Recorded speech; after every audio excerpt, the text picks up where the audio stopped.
E aí, pessoal, tudo bem? Sejam bem-vindos. Temos a entrevista hoje o irmão Valério Kikuchi, que é o patriarca da Estaque São Paulo Norte e viu a igreja crescer lá em São Paulo e em outras partes, serviu missão em Portugal. Ele vai poder contar muitas histórias interessantes sobre os pais dele, sobre a vida dele na igreja, as mudanças que aconteceram. Então, vamos aproveitar e ouvir do irmão Valério. Bem-vindo, obrigado por ter aceitado, irmão Valério Kikuchi. Muito E conta um obrigado, uma grande pouco honra. sobre você. Conta sobre sua infância, seus pais, como você entrou na igreja.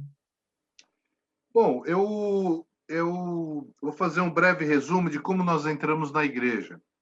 É óbvio que, no final das contas, o crédito todo está para o meu velho e saudoso pai, a quem eu tenho muita saudade, tenho muitas saudades dele.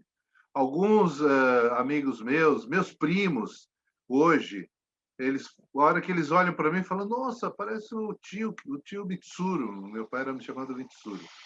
E eu, às vezes, estou fazendo barba no espelho e eu falo: Nossa, é igual meu pai, não é possível. Se a gente acreditasse em reencarnação, eu falei: Bom, reencarnou aqui. Né? Porque eu gostava muito dele e, de repente, peguei alguns jeitos. Mas, então, o grande mérito é dele. Mas interessante que a igreja entrou em contato conosco de um jeito diferente, que coisas que o mestre faz para conseguir encontrar seus filhos. O que ele fez? Eu tinha um amigo chamado Joe. Ele era um japonês, né? E esse Joe, a gente era amigo da escola, a gente brincava muito, a gente fazia pipa, jogava bolinha de gude. Nós morávamos no Tucuruvi na época, não é? Hoje, na casa onde a gente morava, tem um supermercado. Os lugares onde a gente brincava, hoje construíram um grande shopping lá. E, e, e um dia eu estava na casa do Joe e ele tinha uma irmã mais velha chamada Mary. A Mary, ela tinha aulas de inglês. E ela tinha aulas de inglês na Capela de Santana. Estava recém-construída. Porque os missionários, que só tinha missionário americano, davam aulas de inglês lá. E a Mary era uma aluna deles. E por acaso eles estavam lá visitando a casa.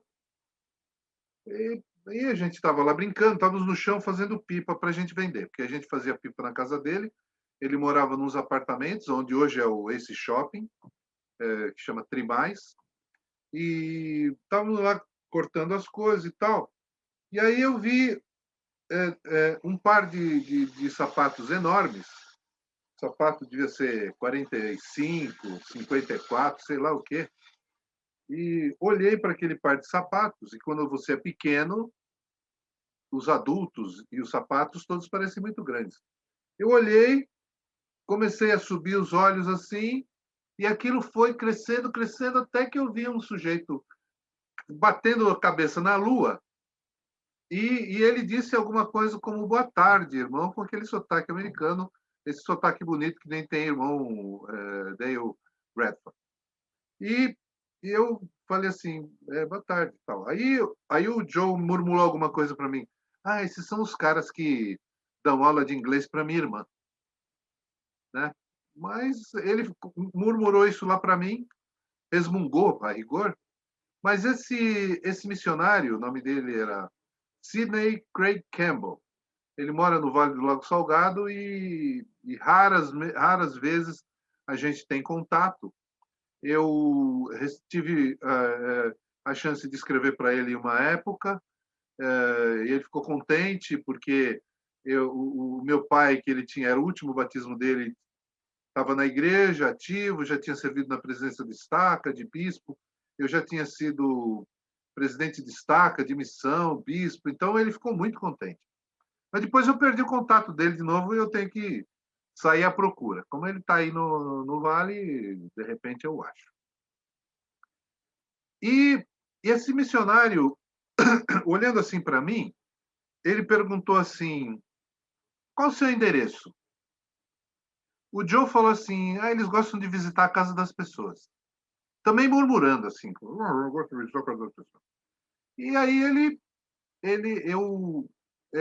aí na minha cabeça veio a seguinte coisa: eu vou mentir porque se por acaso eu der o endereço e eles forem em casa falar de igreja, meu pai, minha mãe vão ficar muito bravos comigo. Só que esses meus queridos pais me ensinaram a falar sempre a verdade. Então, quando Quantos ele me anos você tinha, mais perguntou, ou menos? Falou que era pequeno, mas tinha por volta de eu quantos anos? tinha, eu tinha 11 anos. Tinha 11 anos, 10 para 11 anos. Era mais ou menos nessa idade. E então, na hora que ele me perguntou, em vez de eu mentir, eu disse Avenida Mazei, não sei o quê. Eu dei o número para ele. Ele falou, muito obrigado, e foi embora. E foi continuar conversando lá com a Mary, provavelmente o companheiro dele e tal. E no final das contas, esse missionário foi lá em casa, bateu. Aliás, quando eu cheguei em casa, eu falei para minha mãe, mãe, eu acho que vem uns americanos aí, coisa de igreja. Né? Eu não achei que a minha mãe fosse ficar muito brava, porque ela acreditava em Deus. E meu pai e eu já não mais acreditávamos em Deus. Meu pai disse que Deus não existia, e eu também falei, então não existe, porque meu pai falou, está falado. Só que a minha mãe sempre foi crente em Deus. Aí a minha mãe ficou muito brava. Nossa, ela ficou muito brava. Italiana, brava. Eu sabia a bravura dela, mas eu não achei que ela fosse ficar tão brava. Muito brava. Você vai ver, trazer missionário aqui, sou católico, vou morrer católica, não tem nada de igreja aqui diferente e tal. E aí, quando seu pai chegar, eu vou falar com ele. Nossa, quando meu pai chegar, eu vou falar com ele. Nossa, isso era um terror. À noite, quando meu pai chegou, a primeira coisa que a minha mãe falou, o seu filho foi lá, deu um endereço para os americanos, negócio de igreja e tal. Aí eu fiquei esperando o trovão, né? Meu pai não batia na gente, mas eu fiquei esperando o trovão. Aí ele falou assim, para minha surpresa, ele falou assim para minha mãe, não, deixa eles virem. Eu fiquei assim, assustado. Eu fiquei assustado. Deixa eles virem, foi o que ele falou. Um dia ou dois depois, Edward Campbell foi lá em casa. Por acaso, ele foi sozinho. Né? Não sei por que cargas d'água, ele foi sozinho. Pois eu vinha saber que alguma coisa devia ter acontecido, talvez eles tinham que dividir e não tinha. Não é um. A regra era no passado. Bom, o fato é o seguinte: ele foi sozinho. Eles entraram em casa, minha mãe ficou quietinha, não ficou esbravejante. Que quando o meu pai disse que deixa eles virem, ela ficou quieta. Ele deu, então, a primeira palestra da época, com aqueles flip charts enormes, aquelas gravuras com areia atrás que colavam no flip chart. Coisas que na minha época, a gente já não tinha mais o flip chart, quando eu fui missionário. Eu não sei, irmão. Isso foi qual ano? Foi em 1964. Então, eram os flip charts ainda. Né? Foi um pouquinho depois de Moisés. Aí já chegou a minha época. Eu não cheguei a ser companheiro de Samuel Smith. Talvez ele tenha ficado na mesma zona. Você fez missão quando? Eu fiz missão em 1976, 1977. Eu terminei em 76. 76. Então, temos uma idade muito parecida. Né? Assim. Nós somos, né, dos sexagenários, e hoje nós temos um grupo de missionários que serviram na mesma época em Portugal, né? Claro, o mais novinho, acho que o garotinho mesmo deve ter 65, que é daqueles que a gente dizia, é o mais novinho, deve ter 65 anos. Nosso presidente de missão, que ainda está vivo, outro dia nós fizemos assim uma video call com ele, ele está com 90 anos, fez 90 anos. Então, nos reunimos, ele ainda está bem consciente, né? Mora em... Esqueci o nome da cidade que ele mora. Muito pertinho de Salt Lake. Pinegar é o nome dele. Pinegar. Ele é irmão mais velho do Rex de Pinegar, que foi autoridade geral, né? E Então, ele deu a palestra, nós simplesmente, minha irmã e eu estávamos ali, meu pai, minha mãe, minha irmã e eu. Nós adoramos aquilo. Fantástico. Negócio espetacular. Nunca tínhamos ouvido um negócio semelhante. Quando foi a segunda palestra que ele falou da queda da igreja, que tinha um negocinho assim, ele colocava a igreja inteira e embaixo tinha apóstolos e profetas. Né? Então ele colocava, fundado sobre os apóstolos e profetas, aí ele colocava a igreja aqui em cima. Só que esse negócio tinha um trocinho assim. Aí ele falou, quando os apóstolos morreram, ele virou aquilo e caiu a igreja. Nossa, eu fiquei assim, a igreja caiu. Nossa, a igreja caiu. Morreu os apóstolos, morreu, caiu a igreja. Então ele ensinou o plano de salvação. Negócio... Aí ele nos convidou domingo para ir na igreja. Minha mãe ficou muito preocupada, porque todos os domingos a gente tinha que ir na casa da minha avó para comer o macarrão da mama, que é a minha avó. E era domingo de manhã, naquela época, acho que o irmão Bradford lembra, a gente tinha o sacerdócio, depois tinha a escola dominical, tinha a escola dominical júnior, tinha sacramento de manhã, não é? Era 1h30 de escola dominical e escola dominical júnior, uma meia hora de intervalo e mais 1 hora de sacerdócio. Então a gente ficava na igreja das 8 da manhã, meio-dia, 12h30. E depois à noite, às 6 horas da tarde, ainda tinha 2 horas de reunião sacramental.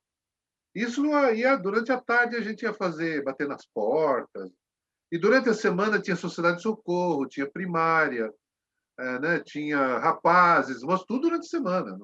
A capela ficava sempre ocupada o tempo todo. Era assim que era. E as pessoas moravam tudo longe da capela, iam de ônibus, era super animado aqui, muito animado. Nessa época já estava construída a Capela de Santana, na Zona Estava Norte? recém-construída. Quando nós fomos domingo, ela estava cheirando a tinta ainda. Estava cheirando a tinta. Ela terminou a construção em 64, que foi quando nós nos batizamos. Essa foi a 17ª capela do Brasil. É bem antiga, Então, construída por membros, né? Os membros ajudaram. tinha isso, eram missionários de construção que faziam lá. E alguns membros ajudavam e tudo. Eu não peguei isso porque a capela estava lá já. O Marcelo Silveira, por exemplo, chegou a trabalhar lá, né? Aliás, não sei se você já falou que o irmão Humberto Silveira, ele é um pioneiro. Eles são Temos mais que velhos que falar, eu ainda na não igreja. falamos, não. Vamos falar. E o irmão Humberto Silveira. A irmã Glória já morreu, né? Mas o irmão Humberto Silveira está vivo. E aí, nós não fomos de manhã, porque a gente ia aqui na casa da minha avó. E nem meu pai, nem minha mãe falaram nada de igreja. Aí, à tarde, nós fomos. E nós fomos depois que terminou o sacramental. Chegamos lá 7h30, 8 horas da noite. Porque era... até a gente sair da casa da minha avó, demorou. Aí nós chegamos na capela, os missionários nos receberam, conversando com algumas pessoas. Até hoje eu me lembro do primeiro aperto de mão de uma irmã já falecida chamada Hilde Kreutzer Castanho de Almeida, uma senhora descendente de alemães. Quando ela pegou minha mão, ela apertou firme. Como, né, a gente foi ensinado na igreja que você tem que apertar firme. Essa mão mole não serve. Você, oi, como é que vai, irmã e tal. E ela apertou firme minha mão mesmo. Mão pequenininha, mas ela apertou firme. Aí eles deram mais uma palestra segunda ou terça-feira. Irmãos, na quarta-feira da semana seguinte, fomos à capela no domingo. Na quarta-feira, 19 de agosto de 1964, um frio do cão, nós fomos batizados. O aquecedor estava quebrado, a gente entrou naquela água gelada, absolutamente gelada. Fomos batizados por um irmão chamado Arthur Oscar Doring, que também já faleceu, né? E fomos confirmados membros da igreja sem ter assistido nenhuma reunião. Uma semana depois que a gente recebeu a primeira palestra. Aí a gente tinha que contar para minha avó, porque domingo a gente tinha que ir para a igreja domingo. E a gente tinha que contar que nós não íamos mais nos domingos bem cedo, a gente ia depois da reunião. A minha avó ficou uma fera com aquilo. Também mesma coisa. Sou católico, mãe católica, onde já se viu, se negou a família, brigou Essa é a principalmente mãe da sua mãe, isso, italiana mesmo. italiana. Nossa, ela ficou muito brava, muito brava. Nossa, muito brava, muito. Né? Família italiana, ela era italiana, católicos, ferrenhos e muito brava. Mas aí nós começamos a ir para a igreja no domingo seguinte, e aí a gente continuou na igreja até hoje. E o seu pai, que era ateu convicto, teve uma mudança tão rápida e drástica. O que que levou a ele a mudar e ser batizado tão rápido? Na hora que eu falei que os rapazes iam para em casa, meu pai falou, deixa vir. Eu acho que na cabeça dele, ele já devia ter pensado, falou, pô, esse negócio de Deus não existe deve ser alguma bobagem, eu preciso procurar alguma coisa. Ele nunca me falou. Eu deduzo isso, né? Que como ele já faleceu, então eu deduzo isso, porque ele nunca falou para mim que tinha passado a acreditar em Deus. E eu nunca cheguei à conclusão definitiva que Deus não existia. Eu só sabia que não existia porque meu pai falou que não. Mas quando o missionário ensinou o plano de salvação e Deus e a primeira visão, aquilo caiu, como diz o Tiago, né, como um raio, né, no coração daquele garoto que era eu, da minha irmã, da minha mãe e principalmente do meu pai, porque ele que ia conduzir a família, né? Ele que conduziu a família para a igreja. Porque se meu pai dissesse, o missionário não entra aqui em casa, não entra aí, pronto. Eu acho que eu iria entrar na igreja em algum momento, mais para frente, como também aconteceu com a minha esposa. Mais para frente ela entrou, depois que ela ficou mais velha. Porque ela queria entrar de criança, os pais não deixaram. Mas eu fiquei assim, porque eu, pessoalmente, é uma dotação que Deus me deu, eu nunca tive aquela coisa assim de vou na igreja ou não vou. Essa igreja é verdadeira ou não? Não é uma coisa que nunca foi um sofrimento para mim. Então, qualquer coisa que eu faça para a igreja e para o reino, ela entra naquela faixa de obrigação. Porque você, diz o Senhor para mim, você recebeu uma dotação que você não teria dúvida. Então, se você fizer o máximo possível, você chegou no 0 a 0. O máximo é 0 a 0. Não é, né? Porque quando a gente faz o máximo, para quem tem aquela dificuldade, será que eu vou, será que não?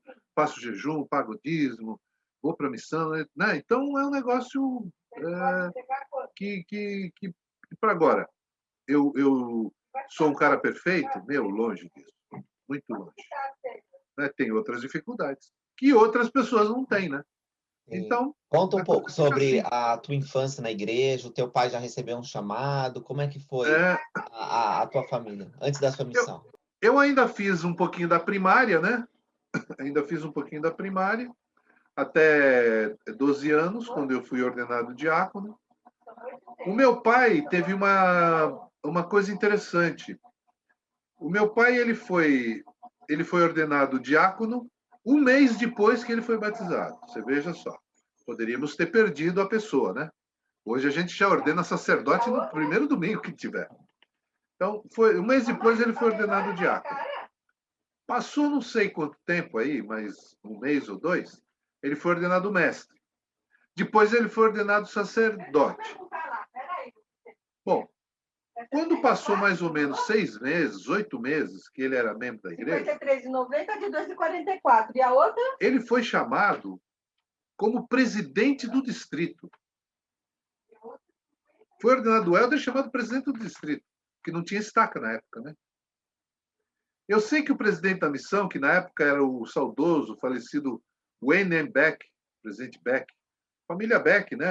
Então, deixa eu ver para entender, que algumas pessoas não entendem isso. A estaca, quando ela não é formada uma estaca, é formada um distrito, né? Aí Naquela era a época existia missão... já uma estaca, que era o Não, estado de São Paulo. só tinha missão. No Brasil não tinha estaca. Não tinha estaca nenhuma. E ele foi chamado presidente do distrito, Do distrito, que é um pré-estaca, né? que Eles tem são vários subordinados ao ramos. presidente da missão. Exatamente. Seria Tem comparável a uma vários ramos. estaca. Só que não tem Só tantos que, membros. Não tem... só que não é autossuficiente. Tudo Sim. depende do presidente da missão. Uau. Qualquer coisa precisa conversar com ele. E aí o presidente da missão, o presidente Beck, conta que o chamado do meu pai foi interessante. Eles tinham lá o conselho do distrito. Na época, me parece que eles tinham 7, 8 homens só, não tinham do conselho do distrito inteiro. E ele falou assim, irmãos, nós vamos orar e vamos escolher um novo presidente do distrito. Que o irmão Abaquerde, que era o presidente do distrito, morava na Vila Mariana, do outro lado da cidade. Então, e do outro lado da cidade, o presidente do distrito era o presidente Walter Spatti, que era o presidente do distrito de São Paulo. E desse lado da cidade, que só tinha 2 distritos, era o distrito Tietê, que era do lado norte. Tem um rio que divide a cidade, que é o Rio Tietê. Então, aí os irmãos, ele falou, agora todo mundo vai escrever num papelzinho o seu nome, o nome que você acha que tem que ser o presidente do distrito daqui. Eles escreveram, ele abriu os papéis e tinham lá 6 ou 7 nomes diferentes. A igreja a gente faz as coisas por conselho. Não é votação, é unanimidade. Ou é unânime, ou o conselho não funcionou. Ele falou, irmãos, nós vamos orar novamente. Aí eles oraram, se ajoelharam e oraram, e o presidente pediu por unicidade de pensamento. Ele não sugeriu ninguém, ele pediu por unicidade de pensamento. Aí, quando ele abriu os papéis, estava o nome do meu pai, de todos. Um cara recém-converso. Estava o nome do Mitsuru Kikuchi. Então, aí que foi chamado meu pai. E quando meu pai foi batizado, muitos irmãos cotados, né, para serem os presidentes do distrito, eu tenho os nomes deles aqui na minha cabeça, claro que eu não vou falar. E todos já faleceram. Eles, inclusive, faleceram fora da igreja. Eles se revoltaram com a igreja. Eles acharam que aquele japa lá, que era novo na igreja, não tinha nada que ser presidente do distrito. Por que não eu? Ou por que não eu? Eles foram embora da igreja. Irmãos que eram os alicerces da época. Entende? Alicerces da época. Qualquer um deles poderia ter sido presidente do distrito, sem dúvida. Tinha um que morava aqui em Santana, por exemplo, que aquilo era um portento, aquele homem, era um espetáculo. Né? Mas ele não foi chamado.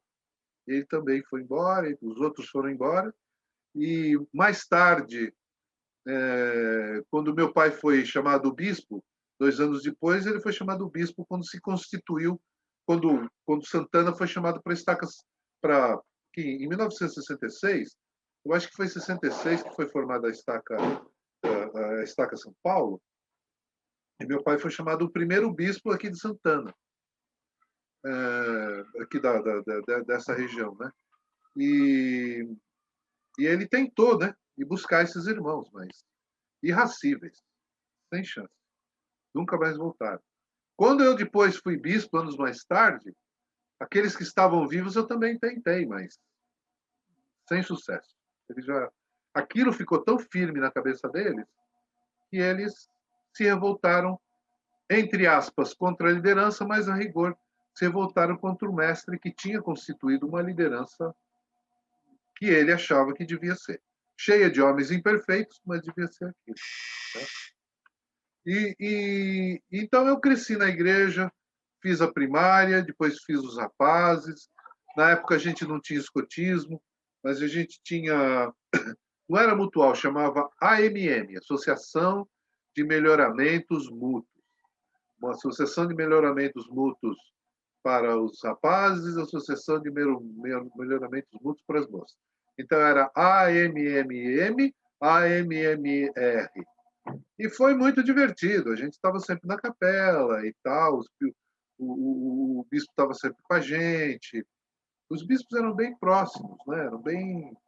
Eram calorosamente próximos. Então, foi gostoso ter passado todos esses anos. Quando eu fui ordenado diácono, eu fiquei muito assim, eu quase não entendi. Essa daqui é minha netinha, Estelinha, filha da minha filha mais nova. Eles moram aqui perto. Que linda. Aqui é uma das heranças do velho Kikuchi, né? Já é a 4ª geração dele. E Então, quando eu fui ordenado diácono, eu me lembro que eu estava andando no centro da cidade, eu fui fazer alguma coisa, ou para mim, ou para o meu pai, bem no centro, ali perto onde era a Bolsa de Valores, e eu ficava andando pela rua, e eu ficava assim, como se tivesse todo mundo olhando para mim, porque eu era diácono. Então eu tinha medo de olhar para um lado ou para o outro. O que será que eu vou fazer, né? Onde eu ponho minha mão? Porque eu era diácono da igreja. E o meu pai, quando me ordenou, ele falou assim, aliás, quem me ordenou foi o irmão Alexandre Vicente Lusitano. Mas o meu pai falou assim para mim, agora você tem mais poder do que o Papa nas suas mãos. Que é verdade em termos de poder dos céus, né? Não tem poder político, não, mas o poder dos céus era verdade. Aí eu quero contar um arrependimento que eu tive, que eu tenho, quando mencionei Alexandre Vicente Lusitano, que é um irmão também falecido. Temos uma grande amizade com a família da Felicidade Lusitano, que mora lá ela mora em alguma cidade do ABC, eu esqueci o nome agora. Alguma cidade, Diadema, Rude Ramos, não é Rude Ramos. Daqui a pouco eu me lembro. E o irmão Lusitano, ele era o presidente do ramo, o Alexandre Vicente Lusitano. E um homem muito culto, muito cheio de coisas da igreja. E nesse dia que eu tinha que ser ordenado diácono, o meu pai tinha uma obrigação num outro ramo. Ele tinha que fazer alguma organização de ramo, alguma coisa. Ele não podia estar presente. E eu fiquei muito chateado com isso, né? Eu fiquei chateado. Eu achei que devia ser ordenado naquele domingo. E aí o meu pai falou, então pediu para o irmão Lusitano me ordenar. Então, em toda a minha linha de autoridade, mestre, sacerdote, elder, sumo sacerdote, todos a Mitsuru Kikuchi, menos o de diácono. Então, hoje eu me arrependo eu devia ter dito, tá bom, pai, tudo bem, me ordena durante a semana, né? Ou quando você chegar à noite. O senhor, né? A gente chamava senhor naquela época. Então, cada vez que eu olho a minha ficha, eu vejo que tem o Alexandre Vicente Lusitano. É uma honra para mim, porque eu sou muito amigo da... Espera um pouquinho, eu tô numa entrevista. E aí então, o tempo na igreja foi andando. Eu fui ordenado um elder. Eu fui ordenado um elder, né, na igreja. E aí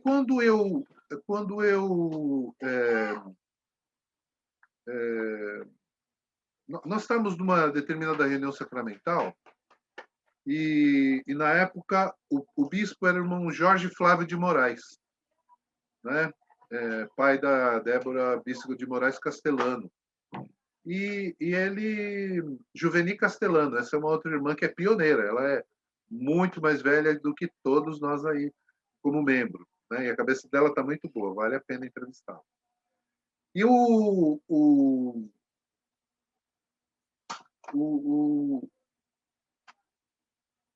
presidente da estaca me chamou como conselheiro do bispo, que o bispo tinha me indicado.